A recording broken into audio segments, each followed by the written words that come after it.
Let's take you live to Anthony Albanese now. He is on the big budget cell. We'll be asked a few questions about Telstra, what he's going to provide in the lead up to the election. A few other things around today. Let's listen in. Own policy the morning after.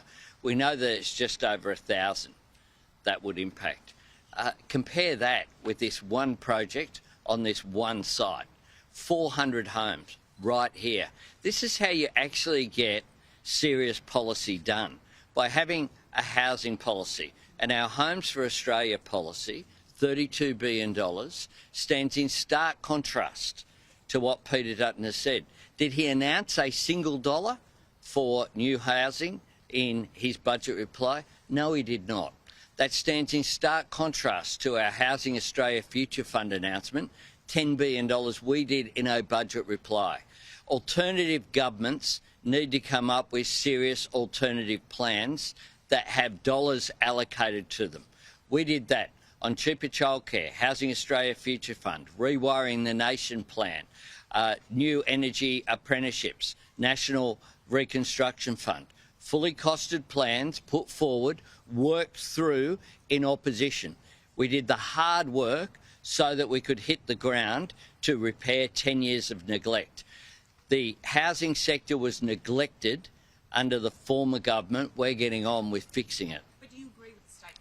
We're getting on with fixing it. I make my own statements. What I do is I work each and every day to make a difference. And in housing and our Homes for Australia plan, which is comprehensive, that encourages build to rent in the private sector, that encourages public-private partnerships like this one, that will build increased numbers of social and affordable housing, that will make a difference for emergency housing for women and children escaping domestic violence. All of that adds up to a coherent plan, $32 billion that is there in the budget, stands in stark contrast to our opponents. Prime Minister, the ICC chief prosecutor is seeking arrest warrants for Israeli and Hamas leaders. US President Joe Biden says seeking the arrest warrants of Israeli leaders is outrageous. Do you agree with him? Well, I don't comment on court processes in Australia, let alone court processes globally, of which Australia is not a party. Do you agree with Joe Biden's comments? And is it I just answered the same question. Look, I don't comment on court proceedings. What we need to concentrate on when it comes to the Middle East is what we have been saying. From the time that on October 7, the terrorist atrocity committed by Hamas, we oppose that. We've called for the release of hostages. We've called for a humanitarian ceasefire. We've called for increased humanitarian aid for the people of Gaza. We've said that every life matters, whether it be Israeli or Palestinian, and we've called for progress towards a two-state solution. That is where we are concentrating, playing a role where we can in promoting the right of both Israelis and Palestinians to live in security, in peace and with prosperity. Do you think this was an appropriate move? I've answered the question. Julian, there's been Julian Assange, a development in Julian Assange overnight. Are you certain that you've exhausted all possibilities from your end to try to get Julian Assange home? I'm certain that we are continuing to work in a constructive fashion. Our position has been very clear.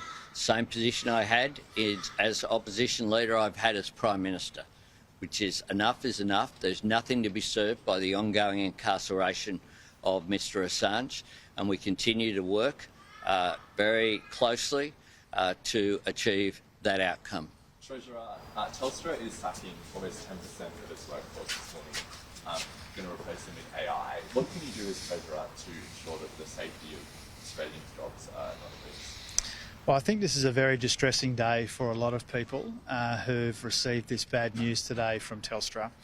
And we're thinking of all of the families who are impacted by these big job cuts at a major Australian employer. We need to make sure that the services don't suffer as a consequence of these changes.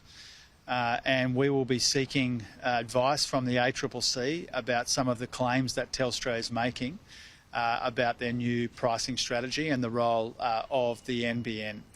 From our point of view, we want to make sure, and the budget was part of this, that as our economy changes, that we get better at adapting and adopting technology, that our people are the big beneficiaries of those changes in our economy and in our technology base as well. And one of the reasons why we're so proud that over the 2 years of this government we've created something like 820,000 jobs is because we recognise that as the economy changes and the world changes, we need to be creating good, secure, well-paid jobs, and we need to be training people to adapt and adopt technology, and that's our focus. Treasurer, are you concerned that the NDIS funding deal could fall apart? As the states are pretty angry about the new legislation going through and says fundamentally this is not in the spirit of the agreement. Well, we're engaged with the states and territories on making sure that the NDIS can deliver for the people it was designed to serve.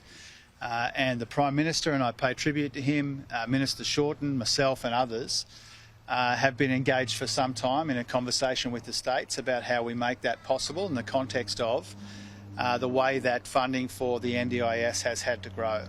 Now, funding for the NDIS will continue to grow. It will actually continue to grow quite strongly. But everyone, state and federal, everyone associated with the scheme has an interest in and has a responsibility to make sure that we're getting value for money. So obviously we engage respectfully with the states and territories on this. None of it is easy. It's all difficult stuff, making sure that we can make the NDIS the best version of itself, including the most sustainable version of itself. We understand that the states have raised concerns. They've raised them privately and publicly, and that's appropriate. But our intention here is to work with the states, not against them. Whether it's the NDIS, whether it's the health funding agreements, schools, legal assistance, there are a whole range of ways that we're working with the states and territories now, and that conversation will be ongoing.